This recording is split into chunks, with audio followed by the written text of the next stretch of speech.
اور جو چیز نبی کریم صلی اللہ علیہ وسلم نے جس کے لیے حرام کر دیا، اگر وہ اس چیز کو استعمال کرتا ہے تو اللہ کے پیارے حبیب صلی اللہ علیہ وسلم کو اس سے کتنی تکلیف ہوتی ہے، آپ اس سے ناراض ہوتے ہیں، اس کی طرف توجہ بھی نہیں کرتے۔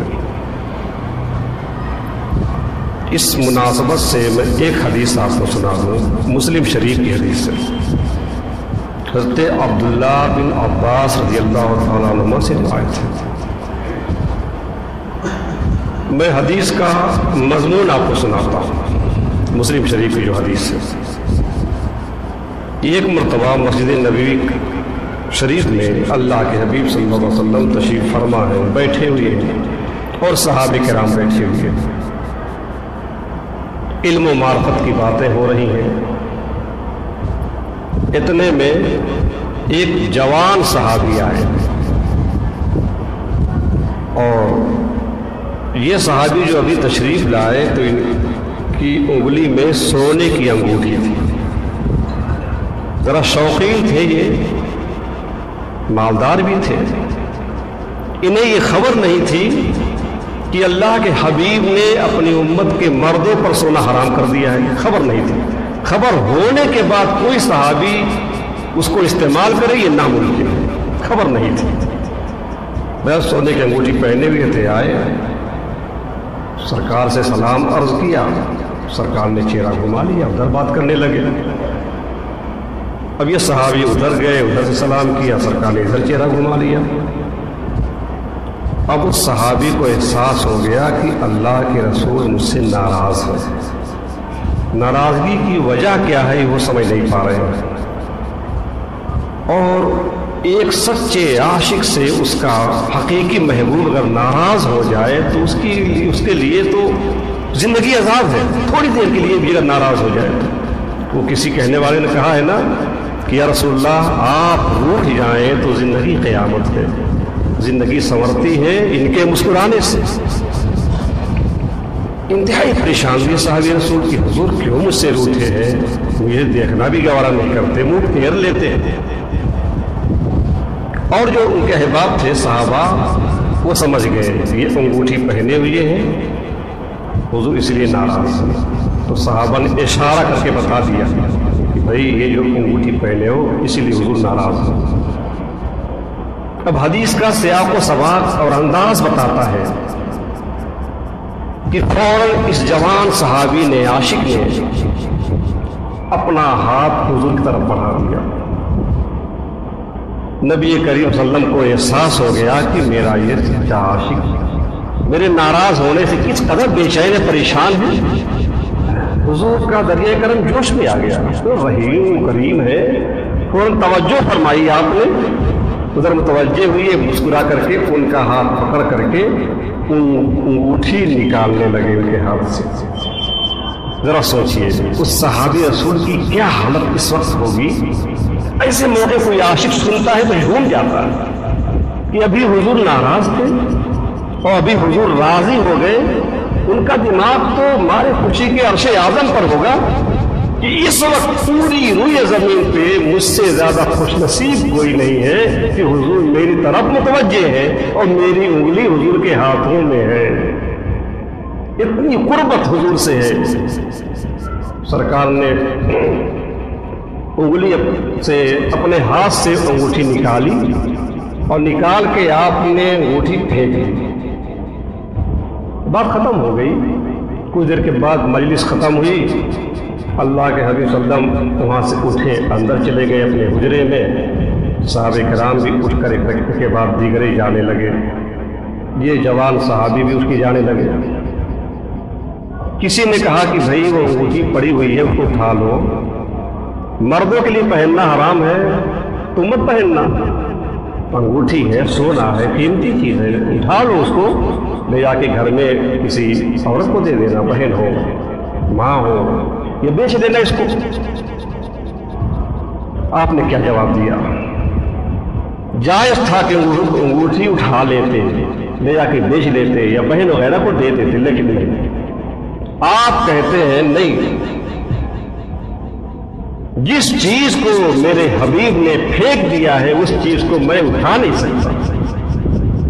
ان کا عشق کہتا ہے کہ جو انگوٹھی تھوڑی دیر کے لیے پیارے حبیب کی ناراضگی کا باعث ہو گئی، سبب بن گئی، اس انگوٹھی کو اٹھانا تو بڑی بات ہے، میں اس کو دیکھنا بھی گوارا نہیں کر سکتا، چھونا بھی گوارا نہیں کر سکتا۔ یہ ہے عشق رسول، یہ ہے اطاعت رسول کا جذبہ انسان کے اندر۔ اس سے ملتی جلتی ایک بات میں آپ کو اور سنا دوں، اگرچہ میرے موضوع سے وہ ہٹ کر ہے، لیکن اس سے ہم سب کو ایک عبرت حاصل ہوتی ہے، ایک سبق ملتا ہے۔ حضرت حسن بصری رحمۃ اللہ علیہ کا نام آپ حضرات نے سنا ہوگا۔ یہ تابعین میں سے ہے، مولا کائنات علی مشکی کشا کے خلیفہ ہیں۔ بہت سارے سلسلے ان سے چلے ہیں، سلسلے چشتیہ جو انہیں سے چلا ہے، سلسلے قادریہ تو ایک شاخ اس کی حضرت حسن بصری سے ہے، ایک شاخ امام حسین شہید کربلا سے ہے۔ حسن بصری رحمۃ اللہ تعالیٰ علیہ سے کسی نے سوال کیا کہ حضور آپ کی توبہ کا سبب کیا چیز بنی، آپ نے توبہ کیسے کی، اس راستے پہ آپ ہوئے، کون سی چیز باعث ہوئی اس کے لیے کہ آپ نے توبہ کیا، اللہ تعالیٰ کی بارگاہ میں پہنچنے کا یہ راستہ اختیار کیا۔ فرماتے ہیں میں جوان تھا، میں بڑا مالدار تھا، اور میں خود اپنے ہاتھوں سے بصرہ کی گلیوں میں کپڑے بانٹا کرتا تھا، لوگوں گھر کپڑے پہنچا دیا کرتا تھا، بغیر پیسے کے مفت بانٹا کرتا تھا، بہت مالدار تھا، شوقین بھی تھا۔ اسی سلسلے میں ایک مرتبہ کپڑے بانٹ رہا تھا، گھر کی خواتین آتی میرے ہاتھوں سے لے جاتی، تو ایک مکان پہ میں پہنچا تو اس گھر سے ایک لڑکی نکلی، وہ بڑی خوبصورت تھی۔ میں نے اس کو دیکھنا شروع کر دیا، میں بھول گیا میں کیا کر رہا ہوں، اس کو میں دیکھنے لگا۔ اس نے احساس کر لیا کہ حسن بصری مجھے بہت غور سے دیکھ رہے ہیں۔ وہ کہتی ہے اے نوجوان حسن، تجھے ڈر نہیں لگتا، تجھے شرم نہیں آتی؟ کہتے ہیں میں نے کہا کس سے ڈرنا، شرم کس سے؟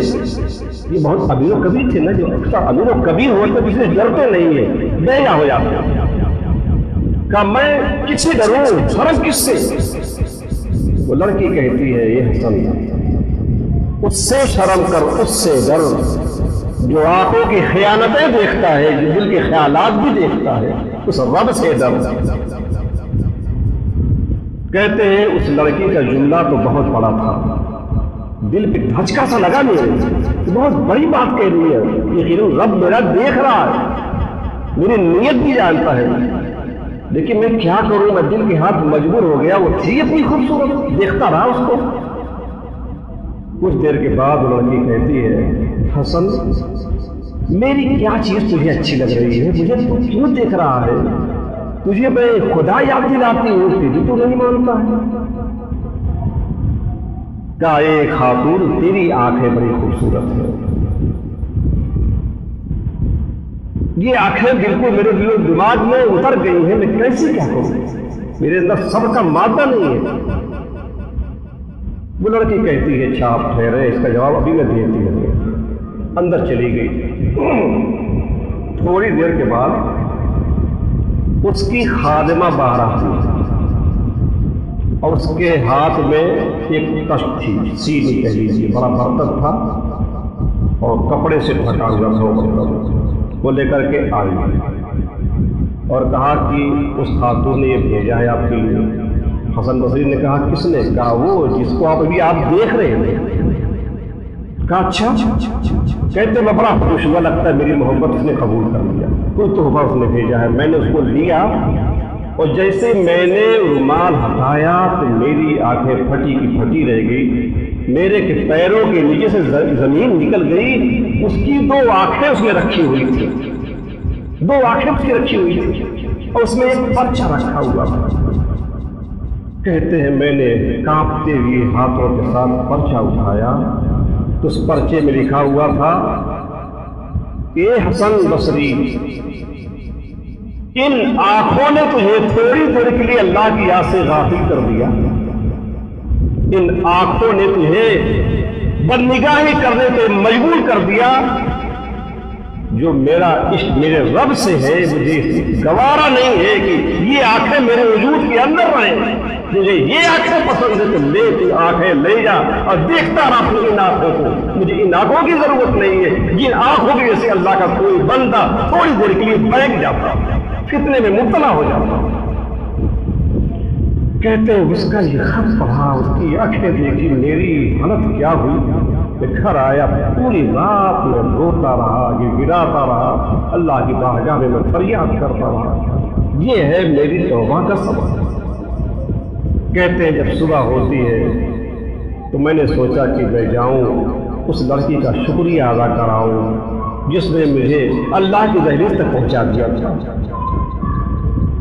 لیکن جب میں پہنچتا ہوں اس کے گھر تو اس کا جنازہ گھر سے نکل رہا تھا، اس وقت جنازہ اس کا نکل رہا تھا۔ اس نے جان دی تھی، آنکھیں نکل جائیں گی، اتنے بہیں گے، اب ان کی موت ہو سکتی ہے۔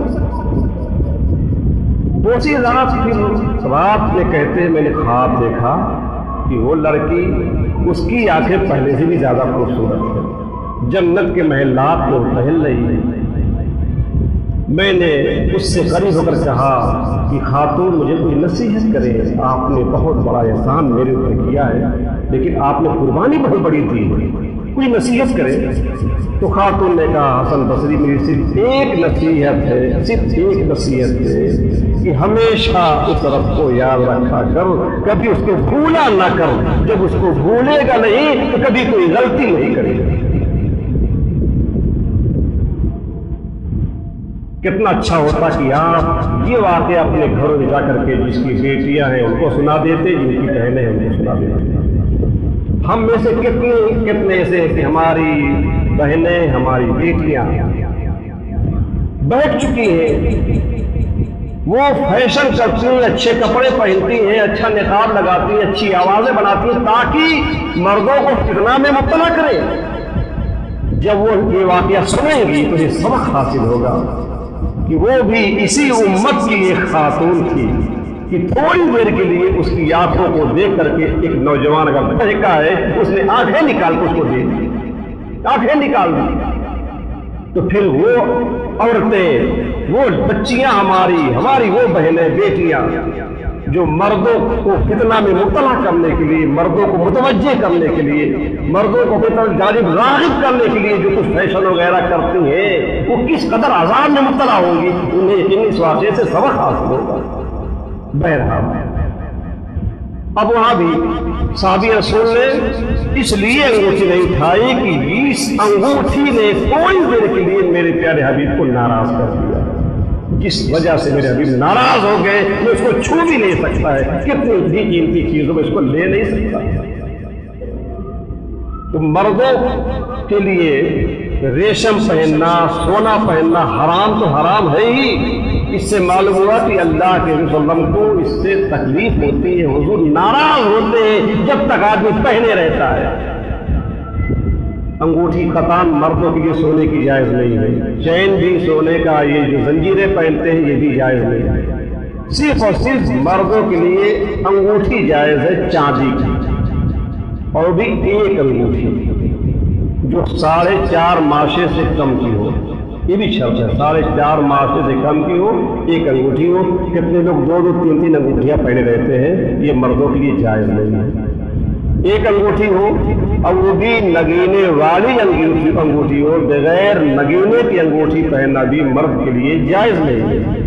آج کل شادیوں میں نکاح کے موقع پر اکثر جو انگوٹھیاں دیتے ہیں دولہے کو، وہ بغیر نگینے کی رہتی ہے، اس پر آپ لوگ دھیان دیں، نگینے والی انگوٹھی خریدیں۔ بغیر نگینے کی انگوٹھی پہننا مردوں کے لیے جائز نہیں ہے، اور ایک سے زیادہ انگوٹھی پہننا بھی جائز نہیں ہے، اور اگر کئی نگینے ہیں تو وہ بھی پہننا جائز نہیں ہے، اور سونا تو قطعاً کسی حالت میں مرد کے لیے جائز نہیں ہے۔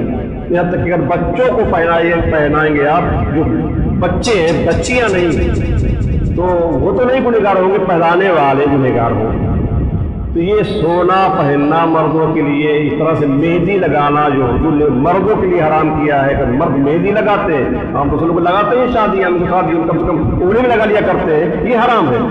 تو اس طرح سے مردوں کا مہندی لگانا، سونا پہننا، مردوں کا ریشم پہننا، یہ سب آثار قیامت میں سے حضور نے فرمایا ایسا دور آئے گا، یہ دور آ چکا، اس زمانے میں لوگ پہننے لگے۔ اب یہ ان نشانیوں میں سے ایک نشانی تھی، اس کے بعد 5 نشانیاں عذاب کی شکل میں ظاہر ہوئی۔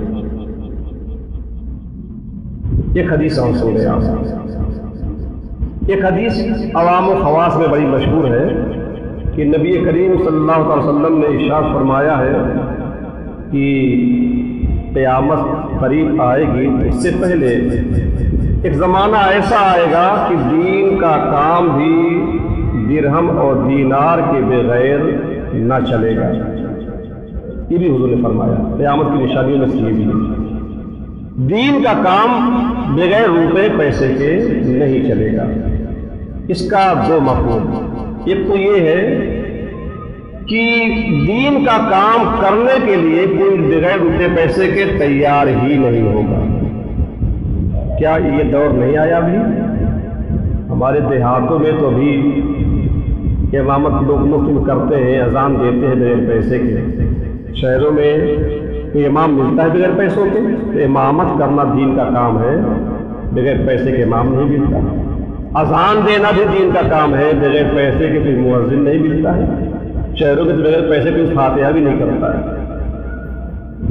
قرآن کا درس، حدیث کا درس، مسائل کا درس، درسوں کے لیے کیا کوئی بغیر تنخواہ کے پڑھانے کے لیے تیار ہوتا ہے؟ یہ تنخواہیں لیتے ہیں بغیر معاوضے کے، بغیر تنخواہ کے کون پڑھانے کے لیے تیار زمانے میں ہوتا ہے؟ اس طرح سے نعت شریف پڑھنے کے لیے، تقریر کرنے کے لیے بھی پیسے لیے جاتے ہیں۔ تو اس حدیث کا مفہوم یہ بھی ہے کہ بغیر روپے پیسے کے کوئی دین کا کام کرنا ہی نہیں چاہے گا۔ یقیناً یہ دور آیا، نہیں کرنا چاہتے، بہت کم کرنے والے۔ اور ایک بات ہے، دین کا کام کیا جائے اور اس پر پیسہ لیا جائے تو میں نہیں کہتا گناہ ہے، ہمیشہ گناہ نہیں ہے، کبھی کبھی گناہ ہے، کبھی نہیں گناہ ہے، لیکن ثواب تو نہیں ملتا۔ جو امام تنخواہ لے کے امامت کرتے ہیں ان کو نماز پڑھانے کا ثواب نہیں ملتا۔ ایسے ہی ہم سب جو مدرسین ہیں نا، پڑھاتے ہیں، تنخواہ لیتے ہیں، تو عدل کا تقاضا یہ ہے کہ کسی کو وہ ثواب نہ دے۔ پیسہ لیتے پڑھانے کا ثواب، پیسہ ہاں ثواب دے دے، اس کا فضل ہے۔ البتہ یہ جو مجلس ہماری آپ کی ہوتی ہے نا، سبحان اللہ، اس میں نہ ہمارا کوئی مفاد ہے نہ آپ کا کوئی مفاد ہے، صرف اور صرف اللہ رسول کی محبت میں ہم سناتے ہیں، آپ سنتے ہیں۔ یقیناً اگر یہ مجلس اللہ رسول کی بارگاہ میں قبول ہو گئی تو انشاءاللہ یہی ہمارے لیے باعث نجات بنے گی، یہ ثواب کا کام ہمارے لیے، آپ کے لیے۔ تو ہم نہیں کرتے ثواب کا کوئی بھی نیکی کام بغیر روپے پیسے کے، بہت کم کرنے والے ہیں۔ اور ایک مفہوم اس حدیث کا یہ ہے کہ اگر کوئی کرنا بھی چاہے دین کا کام تو بغیر روپے پیسے کے ہو بھی نہیں سکتا۔ کیسے ہو سکتا؟